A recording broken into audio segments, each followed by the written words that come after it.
Hi there. Welcome to Pallet University, and a little bit of an overdue video, but this is going to be my reaction video to the new Pokemon Snap trailer. This is a game that I've been so incredibly excited about since they announced it, and for a couple of reasons. Number one, I never played the original Pokemon Snap. I actually recently bought it, but I never played the original, so there's no nostalgia really behind this for me. But this is just a way, at least from the trailer, which I have seen, so this is not my first reaction, but I want to break a couple things down.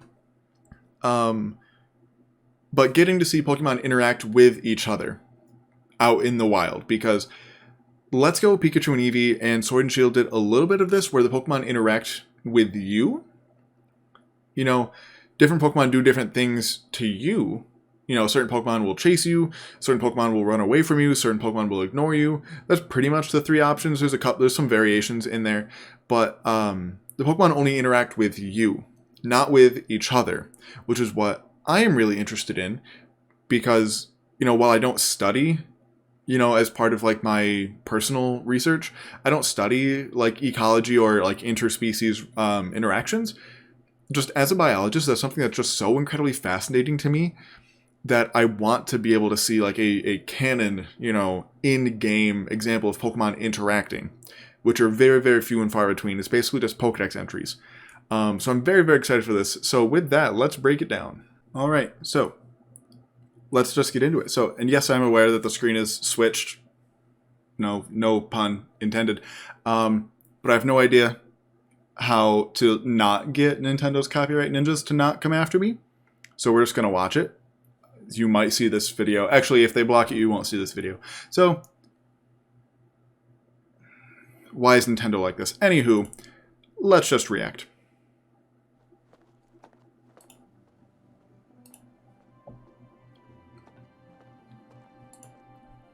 And like, everyone has been talking about just how pretty this game looks. And like, it really, really does.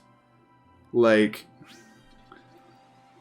and then I see people comparing it to like Sword and Shield, and I'm like, okay, that's totally different because everything in this is like set. The camera swivels, it doesn't like rotate, which takes way more like computing power, so it's like that you can't really compare them. But God, this really does just look so pretty.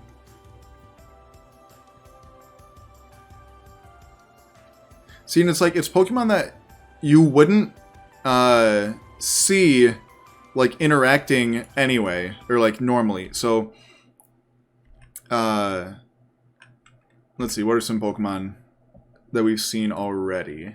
I know Cerebi, as Cerebi does, has like a full list of Pokemon that have been seen in the different trailers and stuff already. So if you want to know what Pokemon are going to be in it, it is not the full Pokedex. I think they said it's around 200-ish Pokemon. Which, depending on how many levels there are, or like courses, or whatever they end up calling them, that seems like a pretty solid amount to me. But like, we see like a Wooper and Bounsweet, that's your name. Bounsweet sort of looks like they're like almost playing. We see some Drifblim not stealing children, which is nice. A Lapras off in the distance, like Pokemon Mystery Dungeon. I think there might be another Pokemon right here, but it's hard to see beyond this rock. It almost looks like it might be the like top of a head of another Lapras, but I can't really tell. Just the detail they put into like the ocean though, because like this is a reef, clearly. But we only have one like reef-ish Pokemon, which is Corsola. I'd be surprised if we didn't see Corsola in this game, to be honest. I don't think it's confirmed, but I don't know that for sure. But I would be kind of surprised if we didn't see Corsola, considering that there's literal reefs right here. Let's see if we've seen any Pokemon other than this before it. Does not look like it. So we go through. We see this really pretty jungle. And so, once again, as a geologist, it really bothers me how little care Nintendo / Game Freak puts into the rocks of their various worlds. And granted, I know that game footage is not final, whatever. But like, Granted, in like a tropical place like this is probably how the rocks would look, but just a little finer detail would be pretty nice. But this is literally what tropical rainforests look like. You know, I've been to Central America, and looks pretty darn similar. And we see a toucan and a Pikipek, which is super cool. Because obviously we've never seen these Pokemon outside of Alola, so this is pretty neat. And then we see that Wooper and Bounsweet with some Apom in the back. This looks like a Pokemon, but I can't really tell what it is. Another Pikipek up here. Okay, I think it might have been a Beautifly. And I know you can skip frame to frame. Yeah, I'm pretty sure there's a Beautifly. You can sort of see one right here and another one right here, I think. And then the one behind this tree. Yeah, that looks like a Beautifly's wing to me. Then we have the Professor, whose name escapes me, but unfortunately it is not the character from the original Pokemon Snap, as cool as that would be. That would have been super, super cool, but unfortunately they didn't do that. Yep, so we have the Professor. And then I've seen a lot of people talking about, since they have Saucebuck and Deerling, how there might be seasons to this game, almost sort of like there is in like Animal Crossing, I think. I think that'd be super, super neat.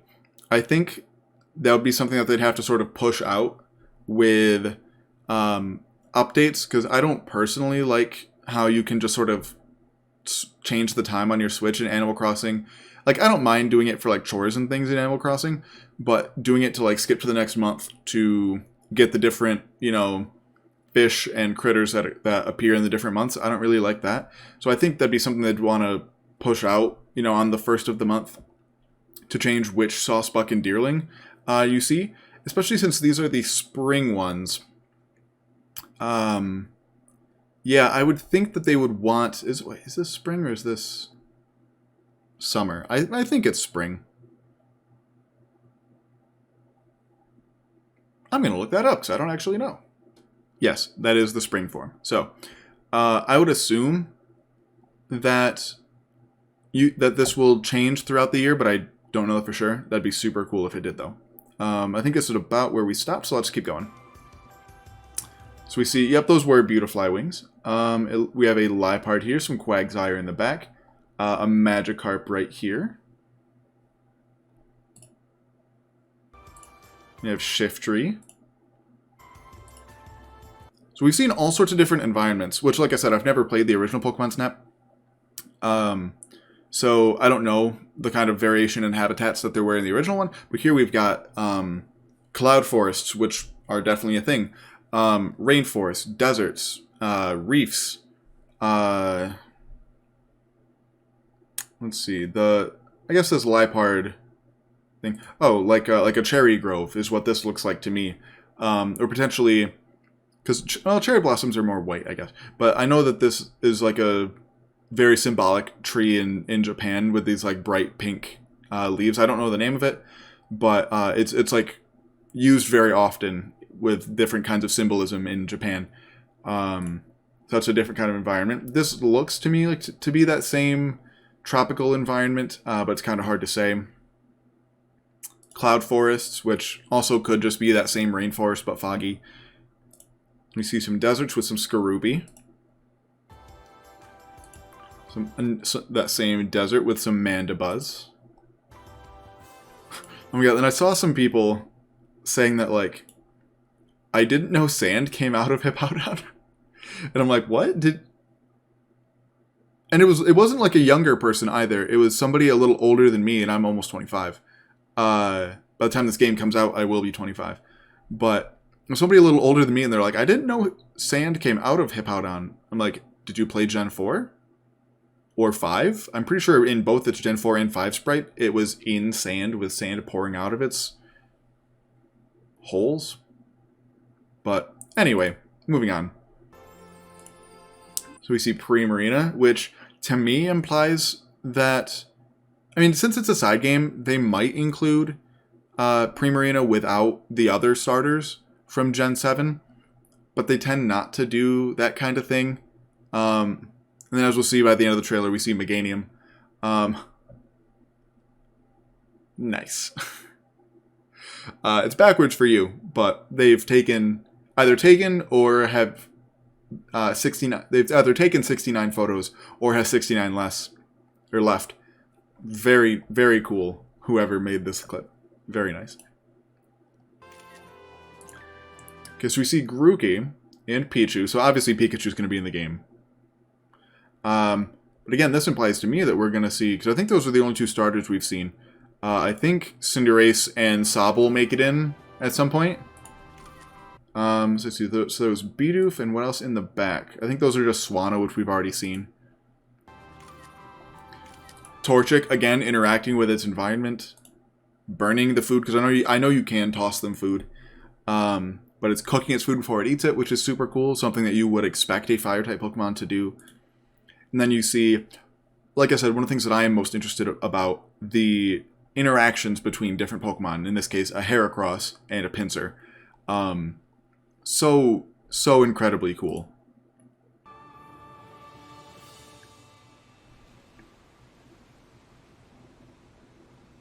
And then everything starts glowing. And we have a giant male, it looks like Meganium. Because the males have the antennae that sort of go up and then over their head and sort of swoop up. Whereas the females just sort of go up. Super cool. So that is the third starter Pokemon that we've seen without any of the others from their region. Which I think is really interesting. And also, I'm really glad that Meganium's finally getting some love. I personally really like Meganium. But Meganium in general is just seen as one of probably the worst starter Pokemon. But I personally really like it, so I'm glad Meganium's getting a little love. But this is sort of the whole shtick of this whole game, which I'm glad that there is more to the game than, hey, go take some pictures.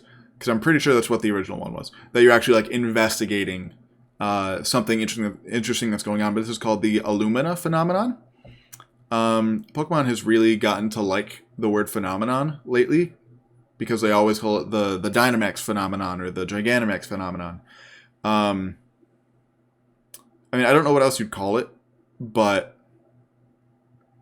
I don't know. Not the phrase I'd use. It sounds a little grandiose. But whatever. But it makes Pokemon get big, but not Dynamax big. I'm curious if they're kind of related. Because it looks like there is clearly some like energy sort of swirling around Meganium, and it is glowing. Obviously a very different color than even... Because if you did not know, Calyrex, when it Dynamaxes in any of its three forms, is blue instead of red like every other Pokemon. So it's neither of those, so I'm curious if this is somewhat related, because even in Pokemon Go, Meganium does not get that big. I think it's like give or take 60% of whatever like the base is in the Pokedex. And I'm pretty sure Meganium is only like 5.5, maybe 6 feet tall normally. So for it to be that much larger, that's got to be like close to double its normal height. So I don't think that's like within the scope of how big you can find it in Pokemon Go. But yeah, we'll have to see, I guess. So we see Sharpedo, we saw Machamp, we see Onix. Machamp was in one of these stills. Squirtle, okay, so there's another starter Pokemon. So we've seen Primarina, Grookey, Meganium, Torchic, Squirtle. Let's see, some Beautifly in the back. And we've got Drifblim, Mantine, the Meganium, and yep, it is a male Meganium. Apom, that same Grookey and Pichu we saw before. Capture your favorite moment. Yeah.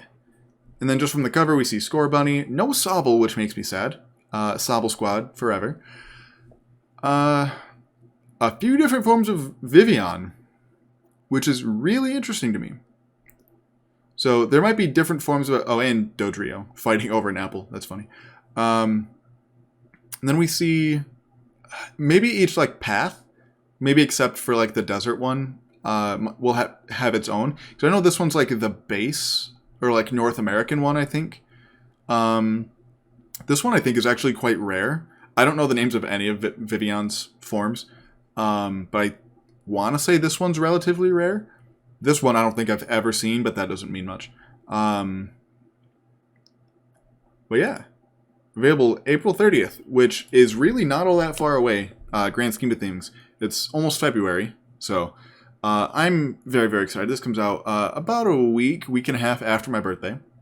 So maybe this will be a birthday present to myself. It'll definitely be a birthday present to myself. Oh, and we see that Pichu has this little crown of flowers. I wonder if you can, like, make stuff for Pokemon like that. That'd be kind of neat. But yeah, I'm really excited for this game just because, A, it looks super pretty.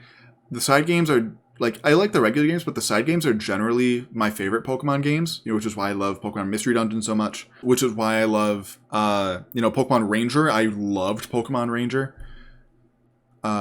So hopefully this will be added to one of my favorite Pokemon lists. So we will actually be doing a Let's Play of both the original one, because like I said, I have it on the original Nintendo 64 sitting just over here, and then this one when they come out. So hopefully you're excited for that. I'm very excited because, like I said, this is one of the few instances where I can actually really talk about Pokemon biology in an actual game.